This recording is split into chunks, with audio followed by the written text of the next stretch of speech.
Dear viewers, Drishti IAS welcomes you to the new series of To The Point. Today's topic of discussion is Parliamentary Standing Committees. First of all, let's see why is it in the news. Ahead of the reconstitution of the 24 department-related standing committees, that is DRSC, the Rajya Sabha chairman sent a detailed record of participation by the members in committee meetings over the past year to the political parties, calling them to nominate members only based on their participation and interest. Only 16 members out of 243 MPs of the Rajya Sabha attended all the scheduled 361 meetings held in 2020. Now let's discuss about the parliamentary committees. The government describes a parliamentary committee as a committee which is appointed or elected by the House or nominated by the Speaker and which works under the direction of the Speaker and presents its report to the House or to the Speaker and the Secretariat. In independent India, the first Public Accounts Committee was constituted in April 1950.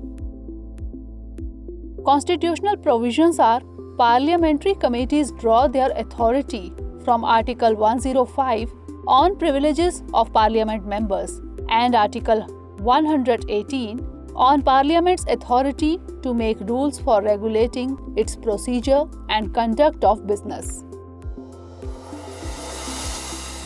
Now moving on to the types of committee. Most committees are standing as their existence is uninterrupted and usually reconstituted on an annual basis. Some are select committees formed for a specific purpose, for instance, to deliberate on a particular bill.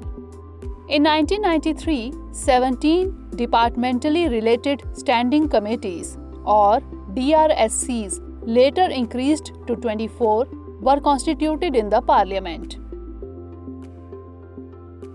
These committees drew members from both houses roughly in proportion to the strength of the political parties in the houses.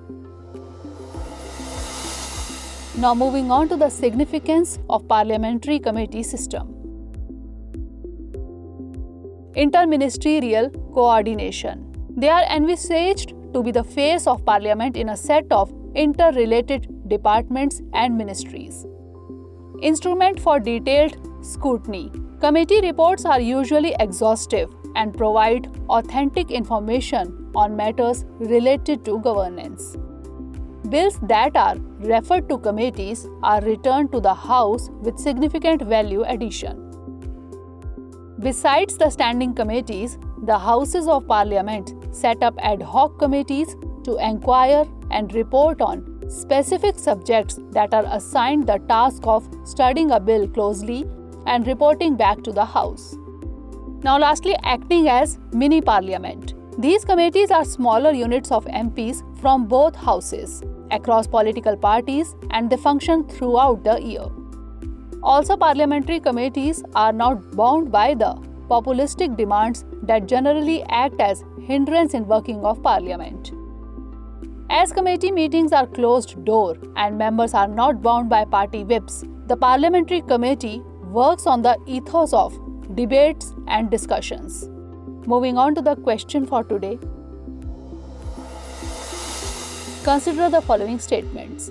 1. Parliamentary committees draw their authority from Article 105 and Article 118 of the Indian Constitution.